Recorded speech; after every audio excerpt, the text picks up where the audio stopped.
नमस्कार।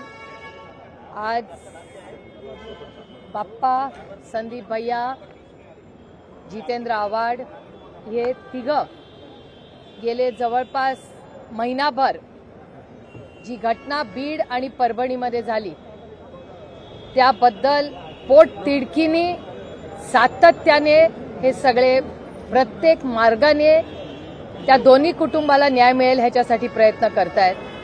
संसदेमध्ये पहिला आवाज कोणी उठवला असेल तर त्या व्यक्तीचं नाव बजरंग अप्पा सोनवणे।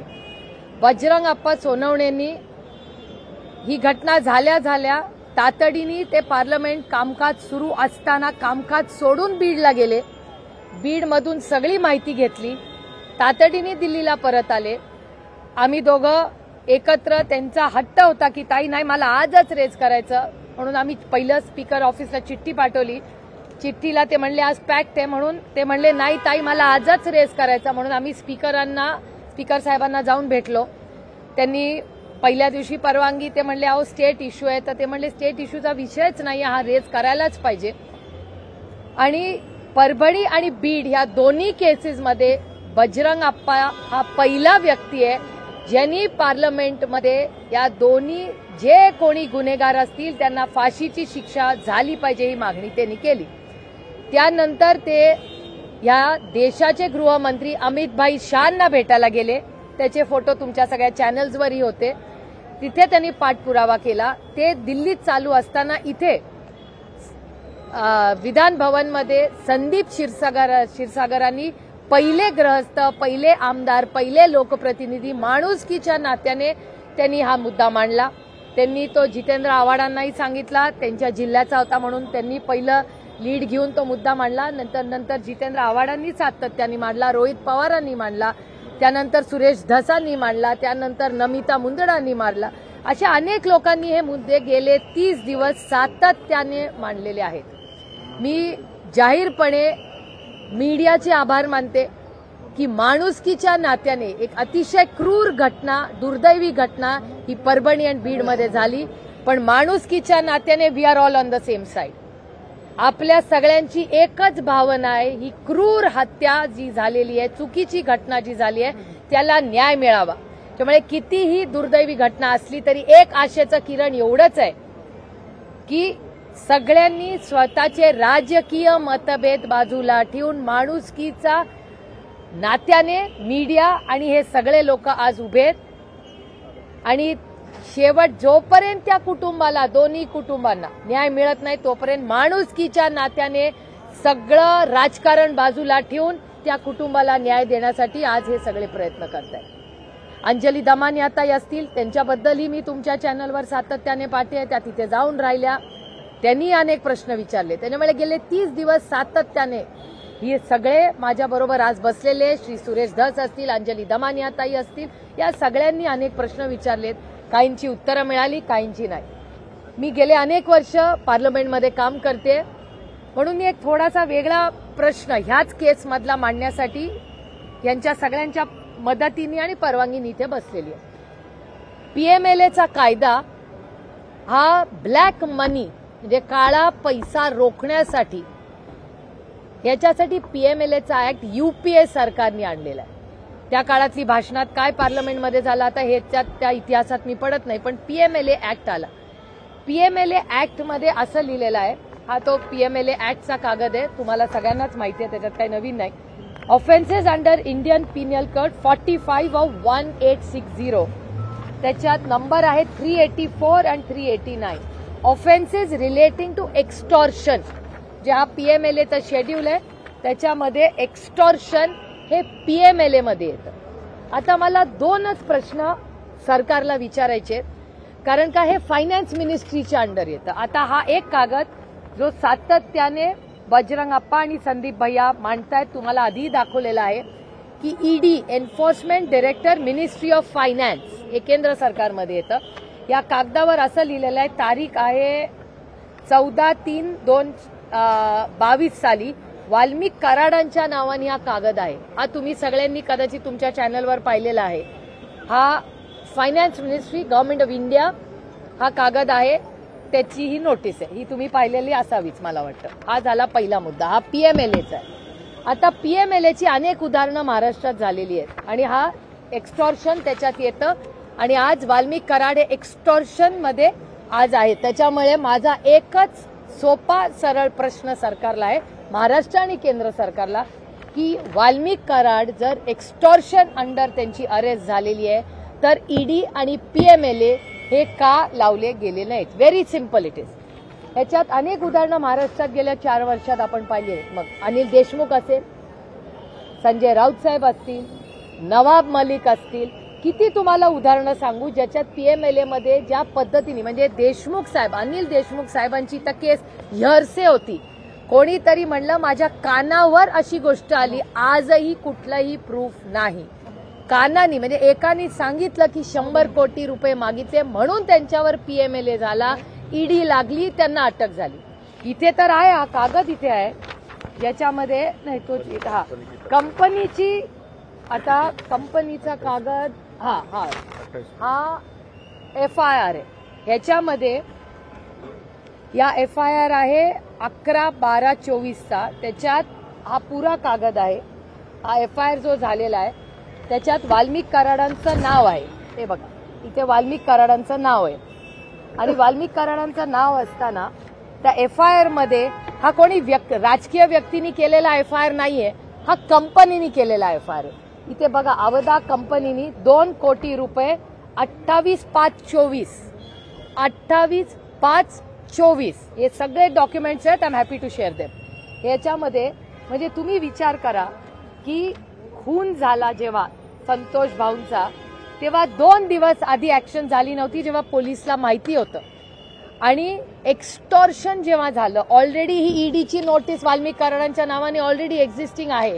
ही असताना जेव्हा ऑफेन्स हा FIR, हे बघा, ऑफेन्सेस ऑफ एक्स्टॉर्शन असताना, हे सगळं असताना हा जो FIR केला त्याच्यात ऑलरेडी 22 मध्ये त्यांच्यावर ईडीची केस आहे, नोटीस आलेली आहे, ही परत आहे. तर एक्स्टॉर्शनची ही नोटीस कंपनीने केलेली असताना व्हाय इज देअर नो ॲक्शन?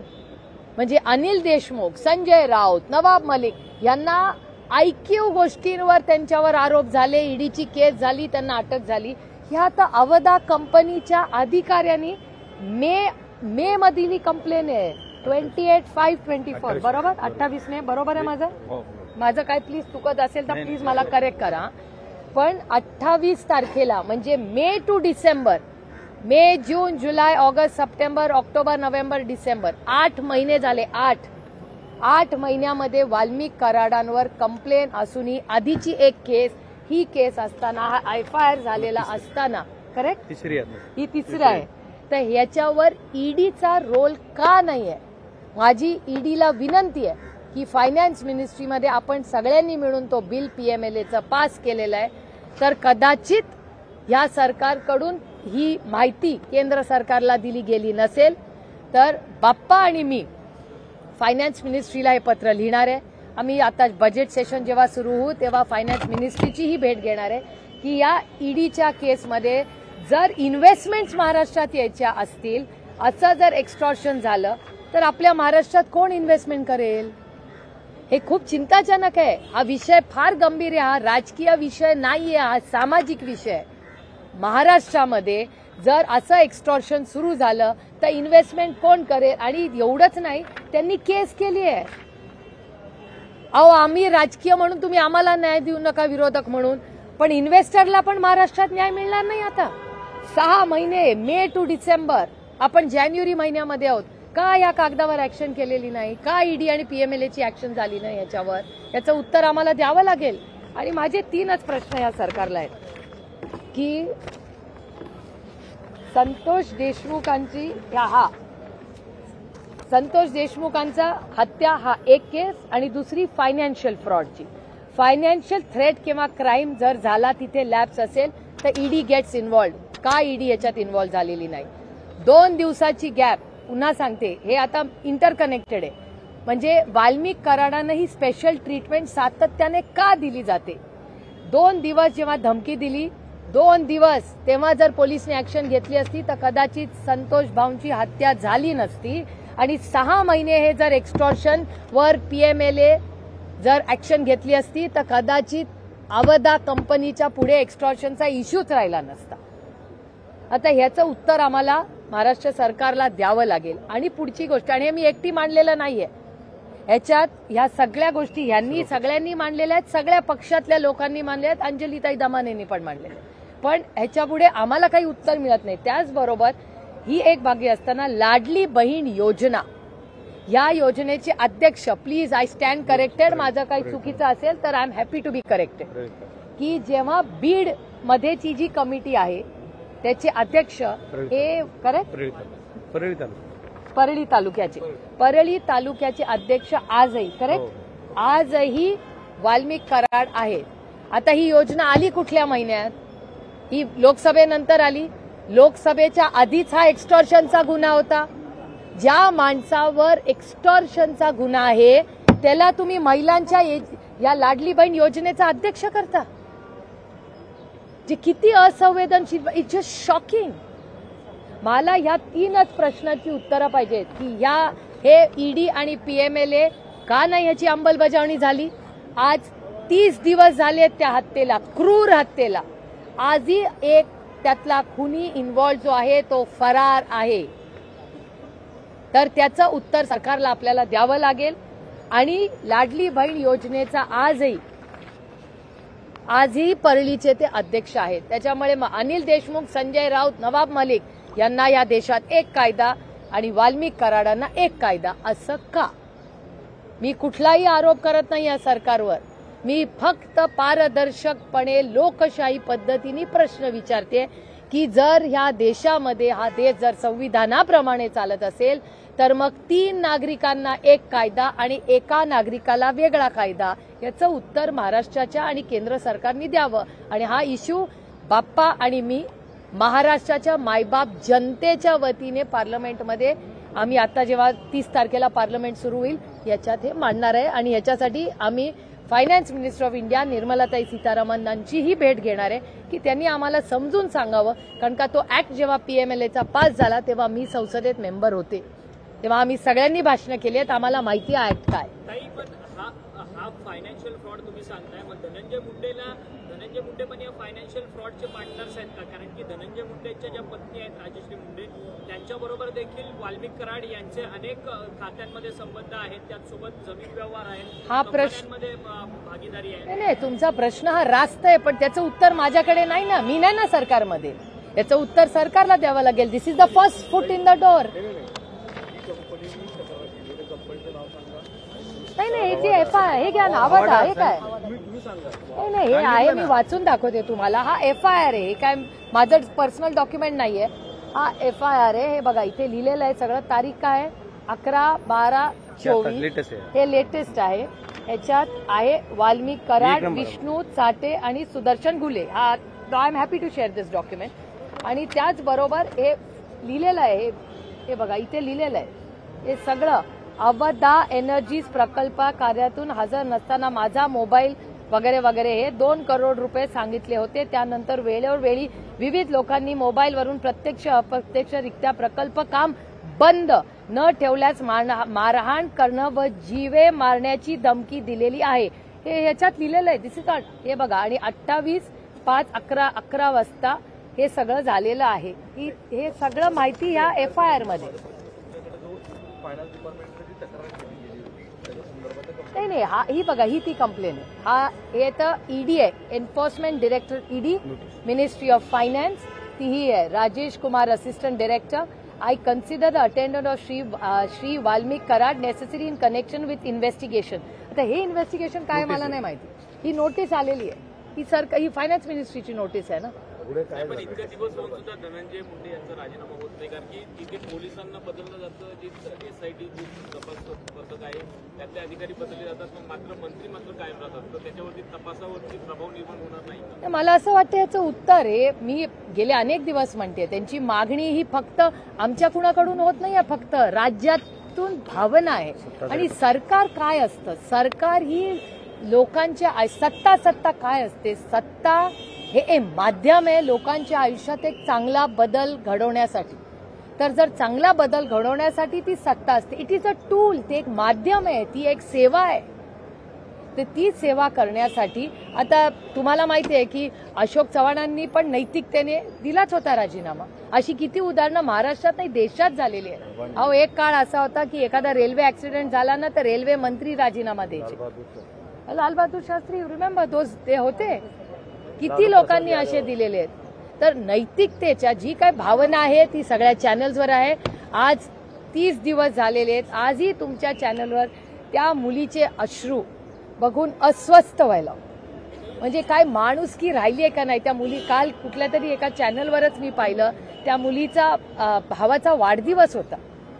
म्हणजे अस्वस्थ, म्हणजे मला आश्चर्य वाटतं की ह्या सरकारमध्ये काही संवेदनशीलता राहिली आहे का नाही. आणि एकच गोष्ट म्हणजे एवढ्या अंधारामध्ये एकच आशेचं किरण आहे की आज भारतीय जनता पक्ष आणि त्यांचे काही मित्र पक्षात आजही काही संवेदनशील नेतृत्व आहे. सुरेश धस, सोलंकीजी हे बोलतायत. त्याच्यामुळे मला आशेचं किरण आहे की एवढे ह्या संवेदनशील नेत्यांनी ह्या सगळ्यांबरोबर सगळे राजकीय इलेक्शन होतात आणि जातात, माणुसकीच राहते, नातीच राहतात.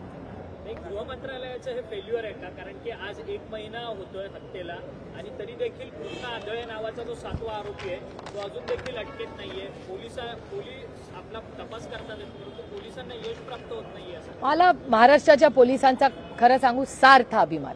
मला महाराष्ट्राचे पोलिसांबद्दल म्हणजे जेव्हापासून मी लहानपणापासून बघते त्या वर्दीचा मला अभिमान आहे, त्या व्यक्तींचा मला अभिमान आहे. एक कॉम्पिटेटिव्ह एक्झाम घेऊन या पोलीस मध्ये भरती होतात, कष्टांची परिकष्ट करतात. न्यू इयरला आपण सगळे एन्जॉय करतो तेव्हा ते ड्युटीवर असतात. पण ती जी यंत्रणा त्यांच्या मागे, पोलीस वाईट नाहीये, पोलीसच्या मागे जी व्यक्ती आहे जी त्याला चुकीचं काम करायला लावते, अनेक वेळा अशी घटना महाराष्ट्रात झालेल्या आहेत ज्या पोलिसांनी सांगितलंय बाबा हे मी करू शकत नाही, मग बदली पण झालेली. त्यामुळे ह्या गोष्टीचा विचार. आणि दुसरं आता हा फायनान्शियल फ्रॉडचा पण उत्तर द्यावंच लागेल ना. म्हणजे 2 केसेस आहेत त्या, एक फायनान्शियल फ्रॉड ईडी आणि पीएमएलएची आणि दुसरी खुनाची. खून झाला या देशातल्या राज्यातल्या एका मुलाचा. हो, त्या कुटुंबाला न्याय नाही देणारी नैतिकता गेली कुठे या समाजातली, हा प्रश्न आणि या सरकारमधली हा प्रश्न मला पडतो.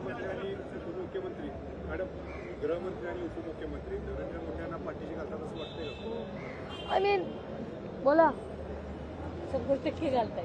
ही भावना आहे लोकांची, अस्वस्थ करणारी गोष्ट आहे कोणीतरी. या सगळ्याचा विचार आपण सगळ्यांनी केला पाहिजे. हा काय आम्ही राजकीय, म्हणजे माझं तर म्हणणं आहे राजकारण याच्यात कोणीही आणू नये या मताची मी. हा राजकीय विषयच नाही, हा एक सामाजिक माणुसकीचा विषय आहे. त्याच्यामुळे आपण सगळ्यांनी मिळून, आणि मी मीडियाचे मनपूर्वक आभार मानते की तुम्हीही जे सहकार्य सगळ्यांना केलं, राऊंड द क्लॉक तुम्ही 24 तास ती स्टोरी फॉलो करता. कारण का, आणि जो पत्रकार बीडला जाऊन आलाय तो पत्रकार प्रत्येक जण इधर कॅमेरा किंवा ऑफ कॅमेरा रडलेला आहे का नाही मला खरं सांगा. अस्वस्थ झालेले आहेत पत्रकार तिथे आलेले. प्रचंड दहशत आहे तिकडे, आणि दहशत महाराष्ट्रात आम्ही टिकू देणार नाही. मग कुठल्याही पक्षाची असू दे, काय माणुसकी आहे का नाही. हो, दहशत या विषयावर सांगतो, तुमच्यातला एक पत्रकार दहशतीला घाबरून सगळे विषय सोडून पुण्याला निघून आला.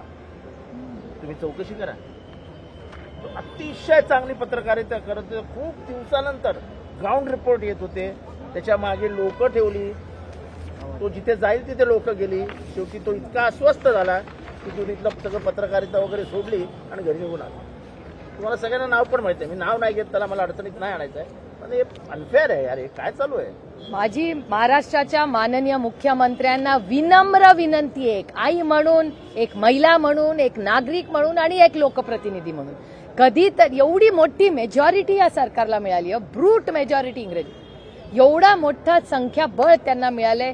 1-2 कुटुंबांना एवढी मेजॉरिटी मिळाल्यावर आपण न्याय नाही देऊ शकत. दोन्ही कुटुंबांना न्याय द्यायची नैतिक जबाबदारी या सरकारची आहे. परभणी आणि बीड दोन्ही घटना न्याय हा मिळालाच पाहिजे, आणि माणुसकीच्या नात्याने अतिशय संवेदनशील. आणि ह्याचा तर मी आणि बाप्पा आता जेव्हा दिल्लीला जाऊ तेव्हा आम्ही फायनान्स मिनिस्ट्रीकडे, आणि बाप्पा परत अमितभाई शहांना भेटायला जाणार आहेत, कारण का त्यांनी वेळ मागितलेली आहे. तर ते होम मिनिस्ट्रीच्या कामानिमित्त ते जाणार आहेत. इथे पुन्हा ते न्याय मागण्यासाठी दिल्लीला जाणार आहेत आणि फायनान्स मिनिस्ट्रीच्या मध्ये आम्ही दोघंही एकत्र मिळून फॉलोअप करणार आहोत.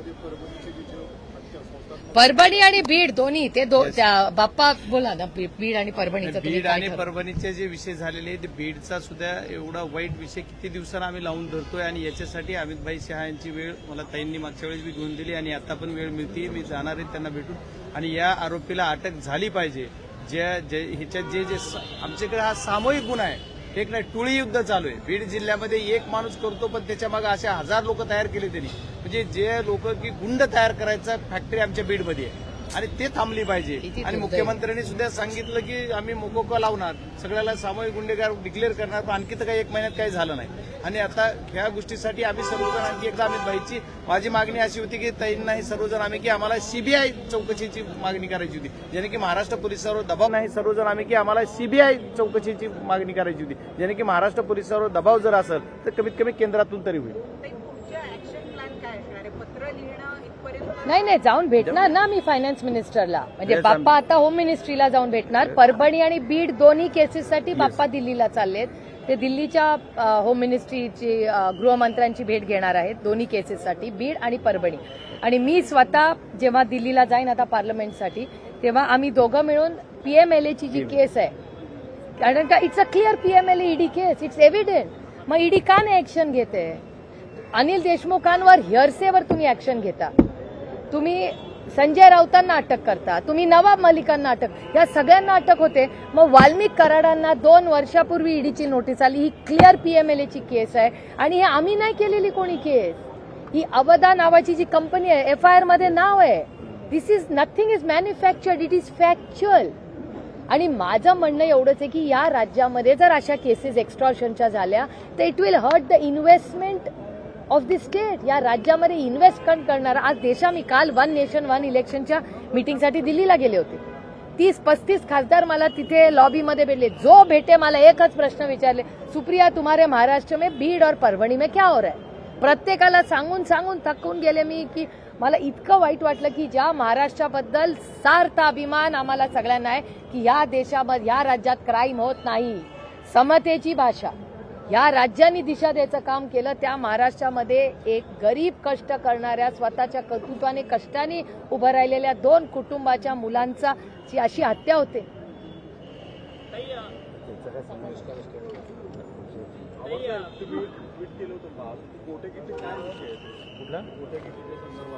माझं झालं नाही एक मिनिट, अजून एक विषय आहे, बोला. थांबा त्यांना इथे बसू दे, मग मी चालतो. नाही त्याला इथे बसू.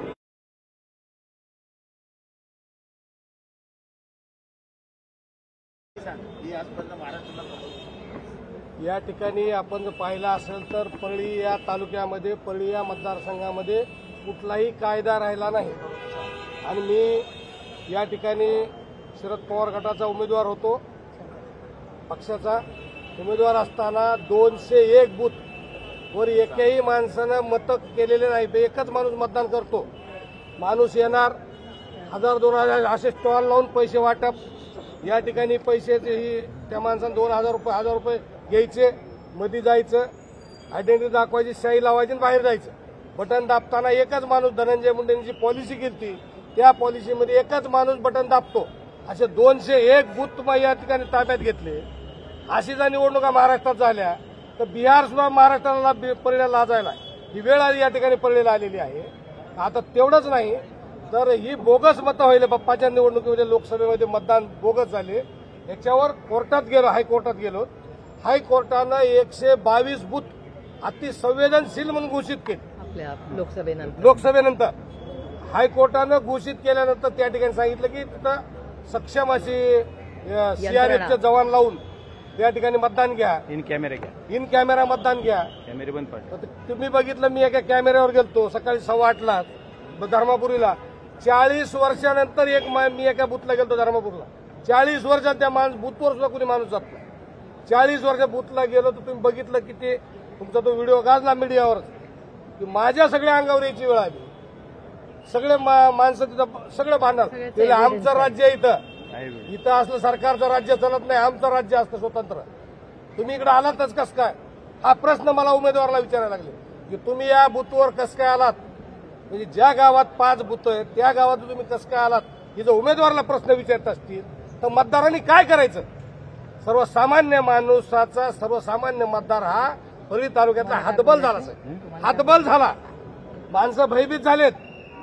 ही सगळे वाळू माफिया, ही सगळे राख माफिया, आता ही विमा माफिया, ही सगळे वेगळे वेगळे वेगळे माफिया ताकदबाज लोक झालेत. प्रचंड ताकद झाली, प्रचंड शक्ती झाली.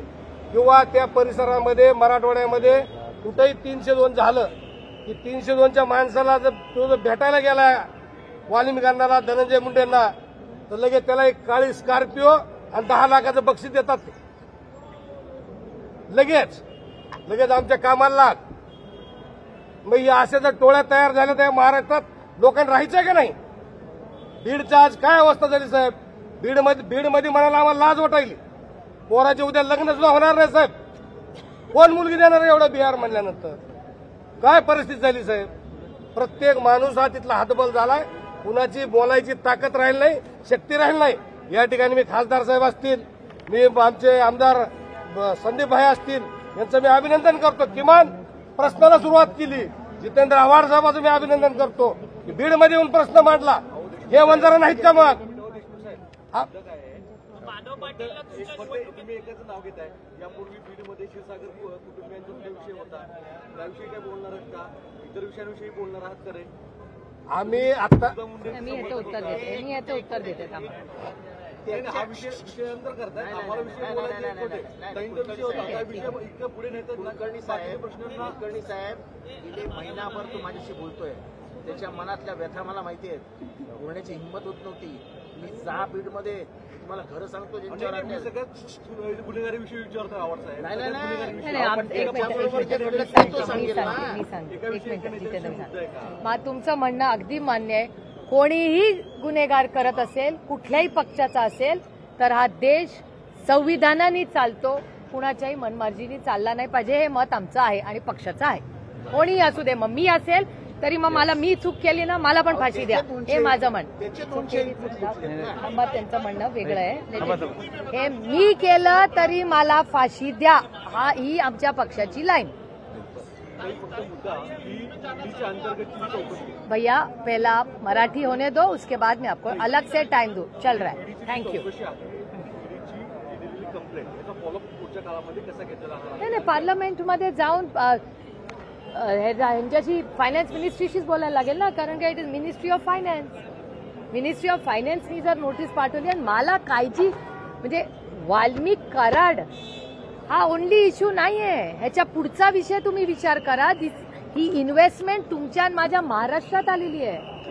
महाराष्ट्रात इन्व्हेस्टमेंट येणार आणि वाल्मिक कराड व्यक्तीचा नाही, या प्रवृत्तीचा प्रॉब्लेम आहे आम्हाला. For us Walmik Karad is mister X. काय म्हणजे एक वाल्मिक कराड ह्याचा वैयक्तिक आमचा काही संबंध नाही, आमचा काही इश्यूच नाहीये. माझं म्हणणं ही प्रवृत्ती थांबली पाहिजे.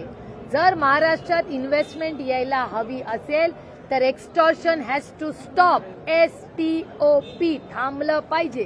तर कोण इन्व्हेस्टमेंट करणार? आणि जर एवढ्या मोठ्या कंपनीज इन्व्हेस्टमेंट करत असतील आणि त्यांना जर पोलीस स्टेशनमध्ये जाऊन न्याय मिळत नसेल तर काय करावं तुम्ही मला सांगा.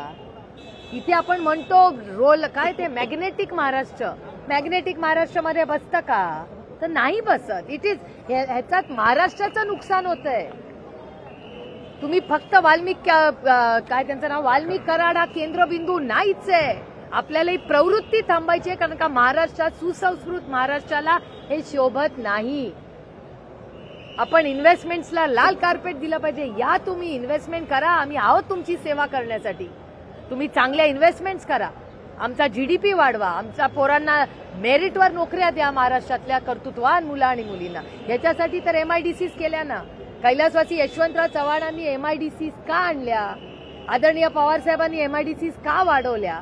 तर आपली GDP वाढून आपल्या राज्याची एक वेगळी ओळख व्हावी, याच्यासाठी हे झालं ना. तर ही प्रवृत्ती आपण थांबवली पाहिजे कुठेतरी. ह्याच्यासाठी हे सगळे लढतायत. It is not a personal thing. Personal काय आहे? ही प्रवृत्तीच्या विरोधात आम्ही लढतोय आणि आम्ही न्याय मागतोय. हा एक असा एक्झाम्पल जर या राज्याच्या मुख्यमंत्र्यांनी झाला की 0 टॉलरन्स अगेन्स्ट क्राईम आणि फायनान्शियल फ्रॉड, हे उदाहरण करून दाखवा, मग कुणाची हिंमत होणार नाही आज नंतर महाराष्ट्रात एक्स्टॉर्शन करायची.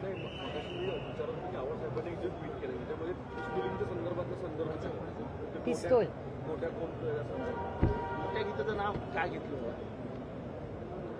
बापू आंधळेला ज्यांनी गोळी मार, हे बघा, हे एका केसपुरतं मी बोलत नाहीये. ह्याच्या आधी घडलेल्या सगळ्या गुन्ह्यांमध्ये वाल्मिकी कराडचंच का नाव येतं? हा जे बोलला ना, ते लोक बोलत नाही आहेत. रामकृष्ण भांगर 8 महिने फरार आहेत, घराला टाळा लावलाय, त्यांच्या घरी जाऊन त्यांच्या पोरीला दम दिलाय. तुम्हाला बीडची ग्राउंड रियालिटी माहितीच नाहीये, म्हणजे मलाही माहित नव्हती.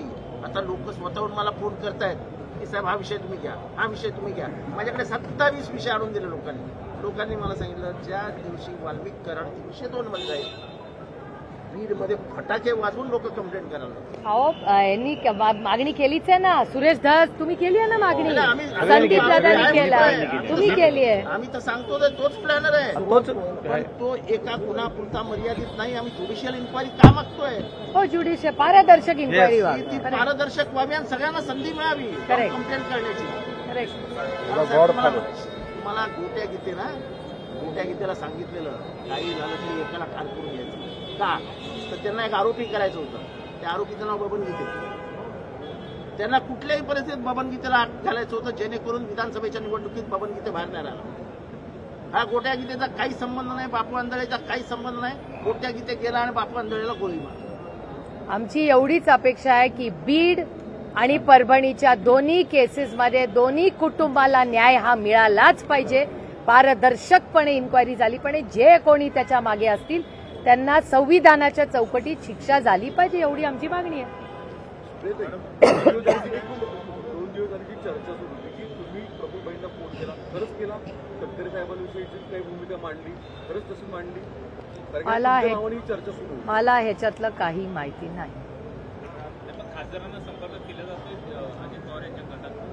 सगळ्या खासदारांनी त्यांची स्टेटमेंट्स काल तुमच्या सगळ्या चॅनल्सवर दिलेली आहेत. नाही, तुम्ही प्रफुल्लबाईंना फोन केला का? एवढंच फक्त. मला ह्याच्यातलं काही माहिती नाही. काला अभी क्या है यार, अभी हो गया हमारा मीटिंग है अंदर.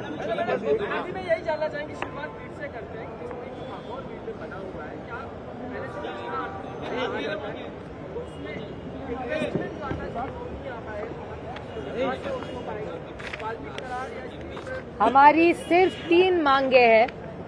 हमारे भाई संदीप क्षीरसागर जी, हमारे भाई सोनावणे जी, ये 2 ऐसे गृहस्थ हैं जिन्होंने, एक ने असेंबली में और दूसरे ने पार्लियामेंट में, दोनों ने इस बारे में संक्षेप में उनकी मांग दोनों जगह रखी है. सोनावणे जी अमित शाह जी को भी मिल चुके हैं. बीड और परभणी दोनों ही घटनाओं के बारे में उन्होंने अमित भाई शाह से न्याय मांगा है कि भैया पारदर्शकपणे इंक्वायरी हो. और हमारे सिर्फ 3 सवाल है जिसके बारे में संदीप क्षीरसागर जी भी बोल चुके हैं और उनकी मांग रही है, और बजरंग अप्पा जी की भी मांग रही है. 3 हमारी मांगे हैं. पहली मांग कि ये जो फाइनेंशियल फ्रॉड है, एक्सटॉर्शन जो होता है, वो पीएमएलए और ईडी के आता है, उनके दायरे में आता है. तो अगर उनके दायरे में वो आ रहा है और वाल्मीकि कराड इनका नाम यहाँ है, जिनको अरेस्ट किया है, जो आप ही के हमारे चैनल से पता चला कि उनका नाम बहुत बार आ रहा है. उनको एक ईडी का एक नोटिस आया था फाइनेंस मिनिस्ट्री से, दिल्ली से. वो आया था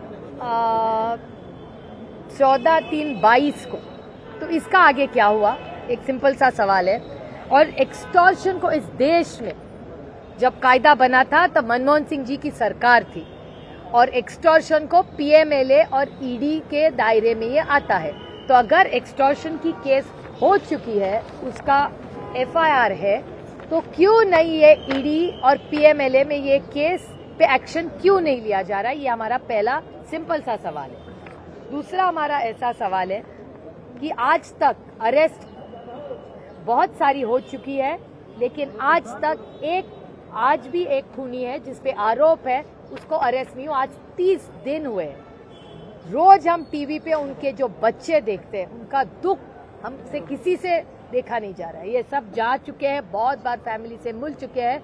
आदरणीय पवार साहब ने उनको वायदा किया है, उन बच्चों की सारी जिम्मेदारी हम सब प्यार से लेंगे। हम इसमें कोई भी राजनीति नहीं लाना चाहते, ये राजनीति की बात है ही नहीं, ये इंसानियत की बात है। और भले बीजेपी के हो, अजीत पवार के पार्टी के एमएलए हो, बहुत सारे ऐसे महाराष्ट्र के संवेदनशील नेता है जो साथ में इंसानियत के नाते आज ये केस के खिलाफ पूरी ताकत से लड़ रहे हैं, क्योंकि उनको लगता है ये दोनों जो फैमिली है, जो बीड़ और परभणी के, दोनों को न्याय मिलना चाहिए। दोनों हत्या है, चैनल पे रोज दिखाया जा रहा है। और मैं मीडिया की तहे दिल से आभारी हूँ कि 30 दिन से आप भी ये जो विषय है वो बहुत सीरियसली ले रहे हैं। और हमारा और एक सवाल है कि 2 दिन का गैप था पुलिस, अगर वो 2 दिनों में अगर पुलिस ने सुना होता तो शायद हमारे भाई संतोष जी आज जिंदा होते।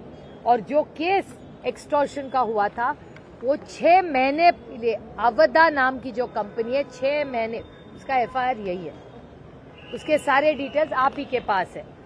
तो ये यहाँ लिखा हुआ है कि 6 महीने पहले की ये बात है।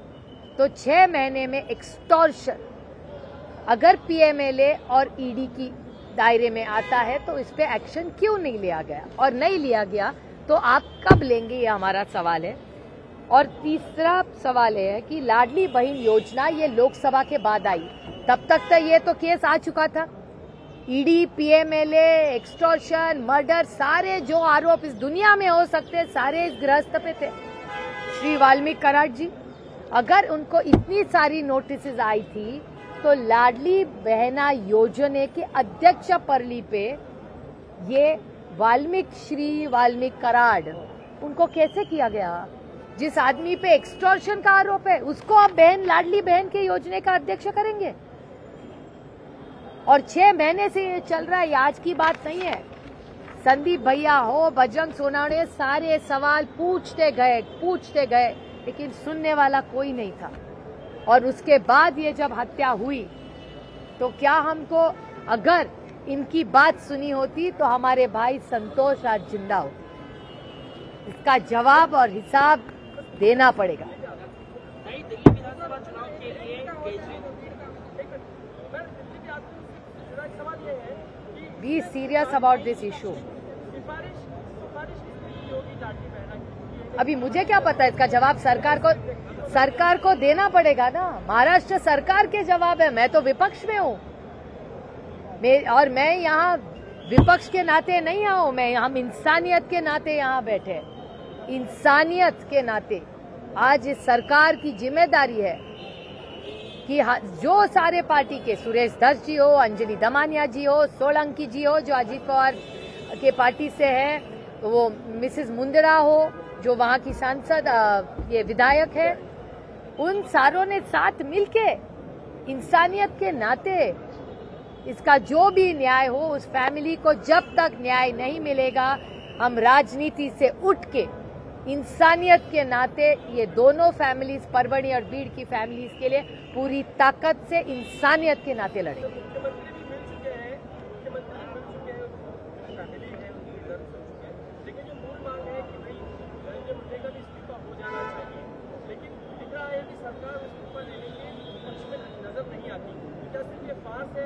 ये सुरेश दास जी हो, संदीप भैया हो, बजरंग सोनावणे जी हो, अंजलि दमानिया जी, बहुत सारे जो लड़ रहे हैं इंसानियत के नाते सारों की। और मीडिया में आप देखो, नहीं तो आप कहीं भी महाराष्ट्र में जाओ, आपको आश्चर्य लगेगा। कल मैं दिल्ली गई थी 1 नेशन 1 इलेक्शन के लिए, वहाँ 30 से ज्यादा सब सांसद थे।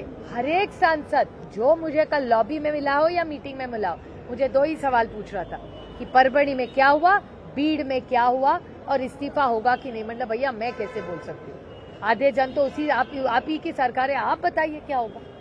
हम तो इंसानियत के नाते ही मांग रहे हैं।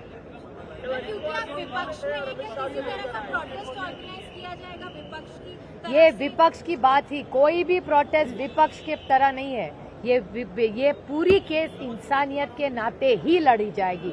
ये कोई विपक्ष और सत्ताधारी का सवाल ही नहीं है, इंसानियत का सवाल, न्याय का सवाल है, संविधान का सवाल है। एक minute, one question at a time.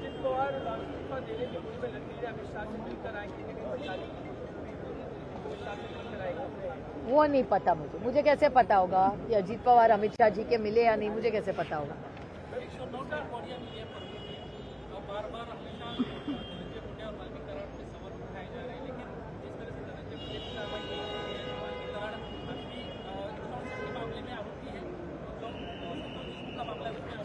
Suresh Dhas, Bajrang Sonawane और संदीप भैया क्षीरसागर, तीनों की मांग रही है, जो मैं आप ही के चैनल पे तीनों की मांग मैंने देखी है कि 302, correct, please correct me if I am wrong, 302 में इन सब के नाम आए और केस चलाई जाए, ऐसी मांग सुरेश धस, बजरंग सोनवणे और संदीप क्षीरसागर जी की मांग है, जो आप ही के चैनल्स पे आई है।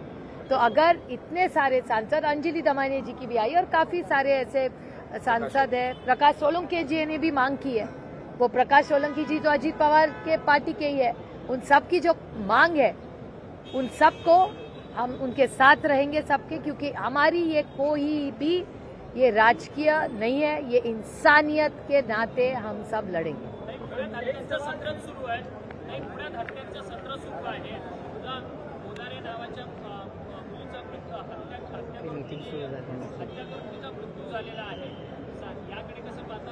राज्यामध्ये गुन्हेगारी वाढली आहे, हा डेटा सांगतो की मी नाही, तुमच्या सगळ्या चॅनल्सवर स्पेशल शोज होत आहेत। मी मागच्याही आठवड्यात ही विनंती केली होती की महाराष्ट्राच्या मुख्यमंत्र्यांना एवढं मोठं मॅन्डेट मिळालेलं आहे, हे मॅन्डेट मिळाल्यानंतर त्यांना माझी विनंती आहे की त्यांनी एक ऑल पार्टी मीटिंग बोलवावी आणि महाराष्ट्रातली ही जी परिस्थिती आहे ती सगळ्यांनी मिळून गांभीर्याने त्याच्यावर चर्चा करावी, ही मी सातत्याने मागणी करते। मैडम, एक आखिरी सवाल ये है कि दिल्ली में जिस तरीके से स्थिति बनी है, केजरीवाल पूरे दमखम से लड़ रहे हैं, शिवसेना हो, टीएमसी हो, इन्होंने अपना समर्थन दिखा दिया है, लेकिन समर्थन देते हुए फिर भी कांग्रेस अलग थलग पड़ी है। क्या वहाँ एक सशक्त लोकतंत्र, नहीं, एक सशक्त लोकतंत्र में किसको कैसे इलेक्शन लड़ना है इसका अधिकार उनको मिला है लोकतंत्र में, तो मेरे ख्याल से एक सशक्त लोकतंत्र में हर एक को वो अधिकार है। पृथ्वीराज चव्हाण, मैडम पृथ्वीराज चव्हाण जो कहते हैं कि केजरीवाल जीत सकते हैं, ऐसी परिस्थिति है,